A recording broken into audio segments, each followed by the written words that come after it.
Data from the National Communications Authority (NCA) at the end of March 2022 showed that the total number of voice subscriptions was 41,481,767, representing a total penetration rate for the month under review of 135.75%. MTN held 61.61% of the voice market share. Vodafone, Airtel, Tigo and Glo meanwhile had 18.64%, 17.85% and 1.90% respectively. On the data front, total subscriptions in the country at the end of March 2022 was 23,692,581, representing a penetration rate for the period of 76.94%. MTN held 71.4% of the market share in the month under review. Vodafone, Airtel, Tigo and Glo, on the other hand, held 12.9%, 14.2% and 1.42% market share respectively. In terms of the ownership structure of these companies, government owns 100% of Airtel Tigo and 30% of Vodafone Ghana.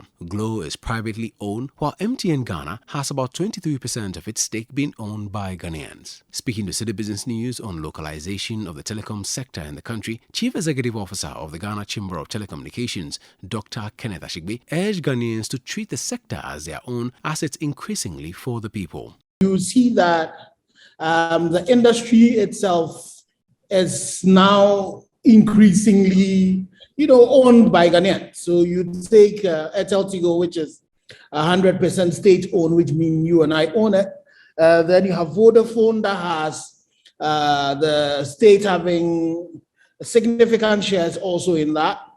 Then you have MTN, where that one is not just the state, but it's also listed on the stock exchange. And it was one of the first, to have done that mass listing, and got used various means, including mobile money, to get people to be able to acquire the shares.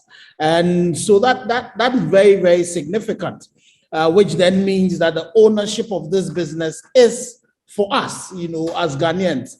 And so we need to treat it as our own. And Dr. Ashigbe meanwhile called for a protection of the sector by all stakeholders at all levels.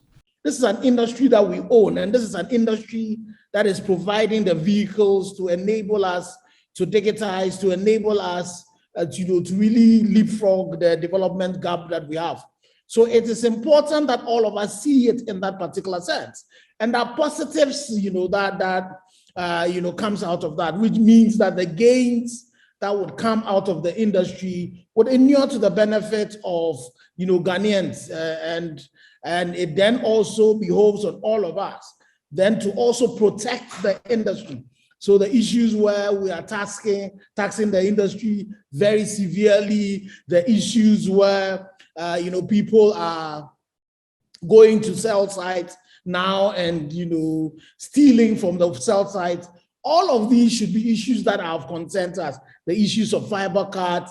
How do we then support our own industry to be able to provide us the vehicle to be able to further develop our economy?